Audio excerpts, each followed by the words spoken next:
بسم اللہ الرحمن الرحیم۔ السلام علیکم۔ نیوز انالیسز کی ایک نئی ایپیسوڈ کے ساتھ میں ہوں سید عارف بہار۔ ناظرین، آج دو اہم خبریں سامنے آئی ہیں جو نہ صرف اس ریجن کے مستقبل سے تعلق رکھتی ہیں بلکہ کشمیر اور پاکستان اور اس خطے کے ساتھ ان خبروں کا گہرا تعلق ہے۔ پہلی خبر یہ ہے کہ امریکہ میں مقیم با اثر یہودی لابی کی جو تنظیم ہے امریکن جیوش کمیٹی، اس کے ایک ڈیلیگیشن نے دلی میں بھارت کے وزیر خارجہ ایس جے شنکر کے ساتھ ملاقات کی ہے۔ اس ملاقات کی جو خبریں ہیں وہ ٹویٹ کے ذریعے خود ایس جے شنکر نے شیئر کی ہیں اور انہوں نے اسے بھارت اور اسرائیل کے درمیان تعلقات کے ایک نئے باب میں کے اضافے سے تعبیر کیا ہے۔ عین ان لمحات میں جب یہ ملاقات دلی میں ہو رہی تھی تو عین اسی دوران اسرائیل کے دلی میں مقیم زرعی اتاشی، یعنی جو اسرائیلی سفارت خانہ ہے اس میں جو تعینات اسرائیل کے زرعی اتاشی ہیں،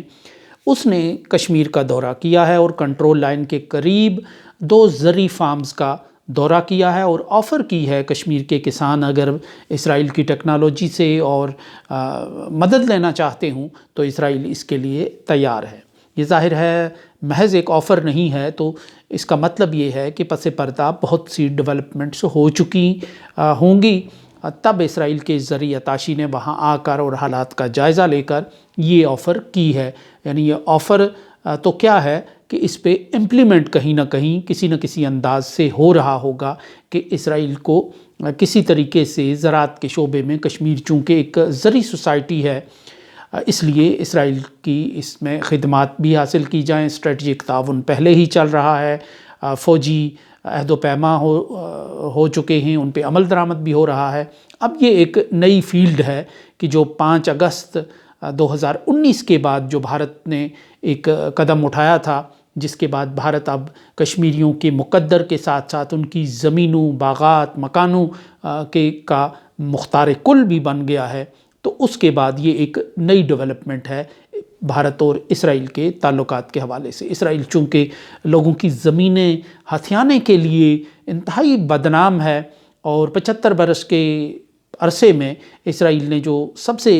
اہم کام کیا ہے وہ یہی کیا ہے کہ اپنے وجود کو پھیلایا ہے، توسیع دی ہے اور غیروں کی زمین پر، غیروں کے گھروں پر، غیروں کے باغات پر پھیلا کے خود کو ایک نقطے سے ایک بہت وسیع دائرہ بنا لیا ہے اور ایک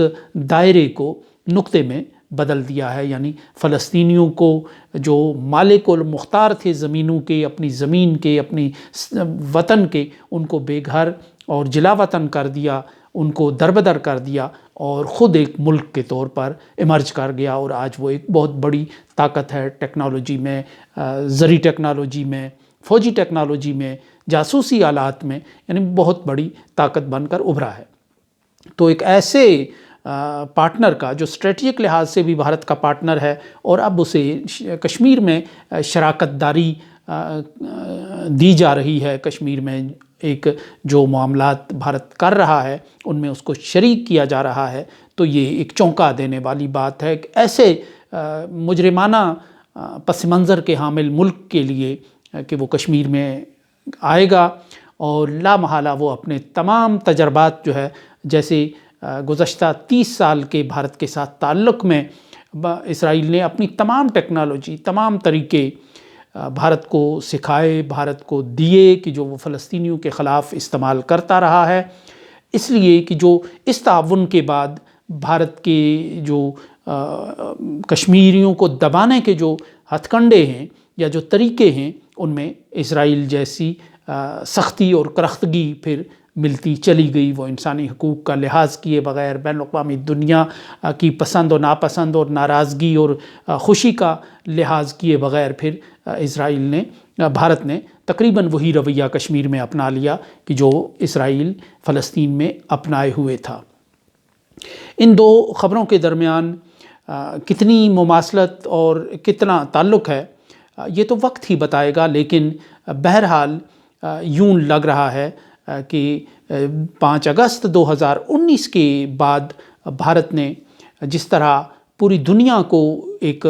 کشمیر میں شراکت داری اور اونرشپ دینے کا ایک جھانسا دیا تھا، اس کے بعد پھر جو خاموشی تھی دنیا کی، مغربی دنیا کی، وہ قابل فہم ہے۔ اب وہ سمجھ آ رہی ہے بات کہ دنیا نے اس قدم پر جو دو ایٹمی طاقتوں کے درمیان ایک جنگ کا باعث بھی بن سکتا تھا، کشیدگی کا باعث بھی بن سکتا تھا، اس وقت اس پہ خاموشی اختیار کر کے عملاً بھارت کی تائید اور حمایت کیوں کی تھی؟ اس لیے کی تھی کہ ایک تو بھارت نے یہ باور کرایا تھا، اس میں صرف اسرائیل ہی نہیں بلکہ عرب ممالک بھی شامل ہیں، کہ جو سپیس حاصل ہوگی، جو بیریئرز ختم ہوں گے، جو بھارت کے ہاتھ پاؤں کھل جائیں گے 5 اگست 2019 کے بعد کشمیر میں، تو اس کے نتیجے میں جو فوائد ہوں گے وہ صرف بھارت تک محدود نہیں رہیں گے، بلکہ دنیا بھر کے سرمایہ داروں کو، سرمایہ کاروں کو کشمیر میں بلا کر کشمیر کی ترقی میں، کشمیر کے حسن میں، کشمیر کے نظاروں میں، کشمیر کے فوائد میں شامل کیا جائے گا۔ شاید یہی وجہ تھی کہ عرب دنیا نے پاکستان پر دباؤ ڈالا، پاکستان کی معاشی مجبوریوں کا فائدہ اٹھاتے ہوئے، اور وہ پاکستان کو 5 اگست 2019 کے بعد صبر و تحمل کی تلقین کرتے رہے۔ عرب ملکوں کے وفود یہاں آئے، جس کے نتیجے میں پھر ایک کشیدگی ابھری اور پاکستان نے اوور ریئیکٹ کیا۔ جو اس وقت پاکستان کے وزیر اعظم تھے وہ چونکہ ڈٹرمنٹ تھے اس بات پر کہ بھارت کے ساتھ تعلقات کو منقطع کرنا ہے اور سخت رد عمل لینا ہے، اور 5 اگست کا جو سٹیپ ہے اس کو ریورس کرانا ہے، تو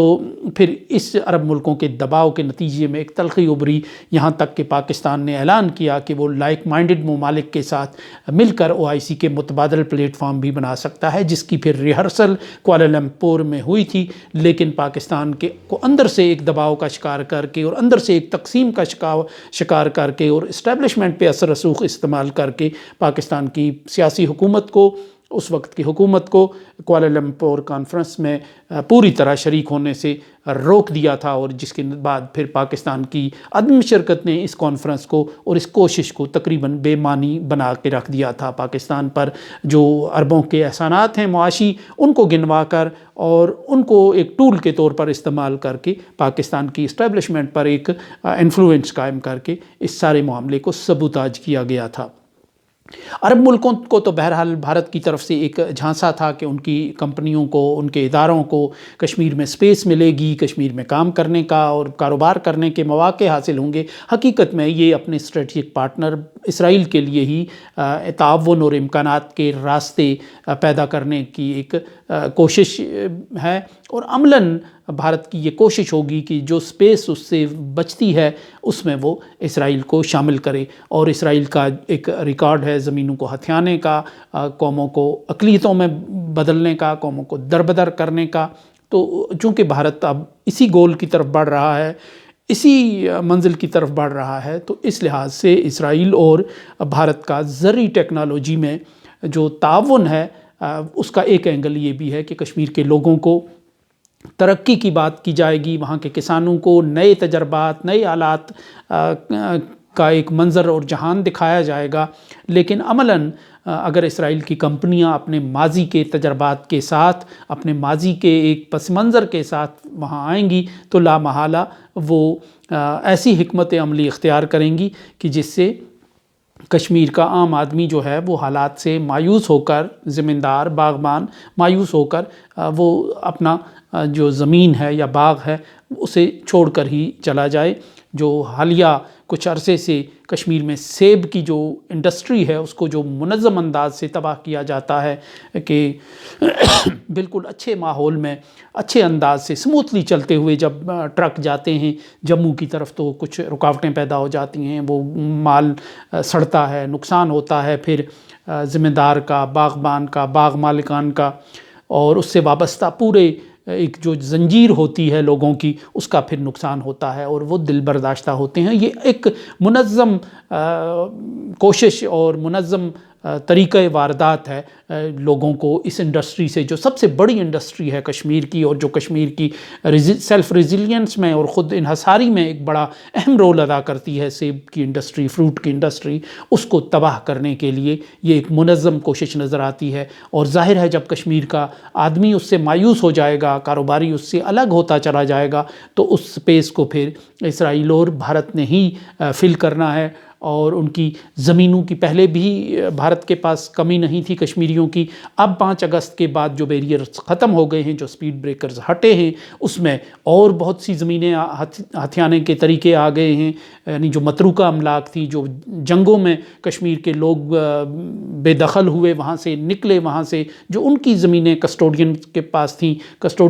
تھیں وہ بھی ہتھیا لی گئی ہیں. اور کچھ حریت کے نام پہ، کچھ آزادی پسندوں کے نام پہ اگر کسی شخص نے کسی حریت پسند کو کسی دور میں سلام بھی کیا ہے، سلام کا جواب بھی دیا ہے، تو اس کو بھی ایک ممنوع عمل کہہ کر زیادہ سے زیادہ لوگوں کی زمینیں، جائیدادیں ہتھیانے کا ایک طریقہ ہے. آج ہی میں پڑھ رہا تھا کہ پلوامہ میں 3 ایسی جائیدادیں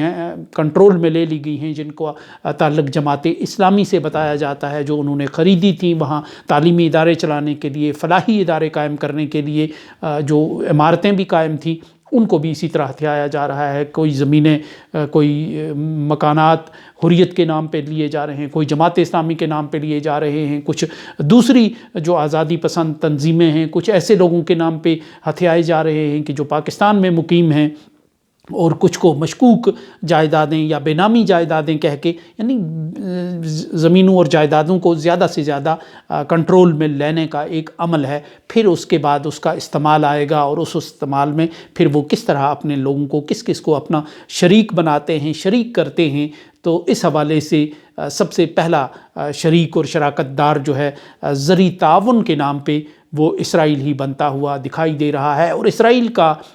فوجی تعاون تو کشمیر کی سرزمین پر کافی عرصے سے بھارت کے ساتھ جاری تھا، لیکن اب زرعی میدان میں، زمینوں کے معاملے میں یہ تعاون خطرے کی ایک ایسی گھنٹی ہے کہ جس پر اگر بر وقت کان نہ دھرا گیا تو شاید بہت دیر ہو جائے گی. اس کے ساتھ ہی اجازت دیجیے. اللہ نگہبان.